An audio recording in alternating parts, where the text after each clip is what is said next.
আসসালামু আলাইকুম।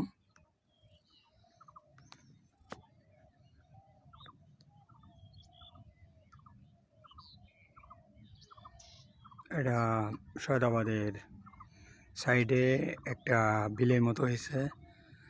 ওই বিশ্ব রোডে গাড়ি চলছে ইনশাল্লাহ। এই বিলটা ভরাট করার জন্য কাগজপাতি জমা দেওয়া হয়েছে, চেষ্টা করা হচ্ছে বিলটা যেন আমাদের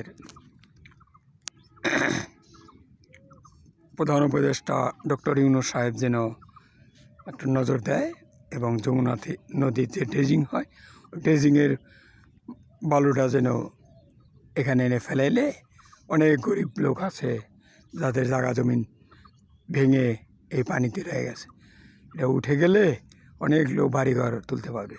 ক্ষতিগ্রস্ত এরিয়া যমুনা সেতুর সাইডে নদী ভাঙন এলাকা, এটা হইলে গেলে মানুষ অনেক উপকার হবে ইনশাল্লাহ। আপনারা দোয়া করবেন। নদীর কিনার দিয়ে রাস্তা, এটা এখানে বিদ্যুৎ প্রকল্প দেখতেছেন এবং বিলের সাইডে অনেক জায়গা উঠে গেছে, ওগুলা আবাদ হইতেছে, ধান কাটতেছে ইনশাল্লাহ। সকালবেলা আলহামদুলিল্লাহ খুবই ভালো পরিবেশ। আল্লাহর দরবারে দোয়া করি ইনশাল্লাহ সবাইকে ভালো রাখুক এবং সবাই যেন ইমানের সহিত চলতে পারে। দেখেন ভাই, মৃত্যুর দরজা খোলা কখনোই বন্ধ হয় না। আবার বলছি, মৃত্যুর দরজা খোলা কখনোই বন্ধ হয় না।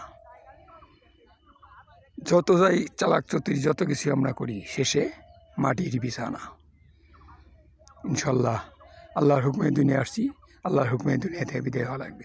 এই জন্যে আল্লাহর হুকুম হাক্কাম মেনে চলবো, আল্লাহ রসুলের ইবাদত করব, নামাজ কালাম পড়বো, নামাজ ৫ ওয়াক্ত, কোরআন শরীফ পড়বো, দরুদ শরীফ পড়বো, এইটাই আমাদের সাথে যাবে।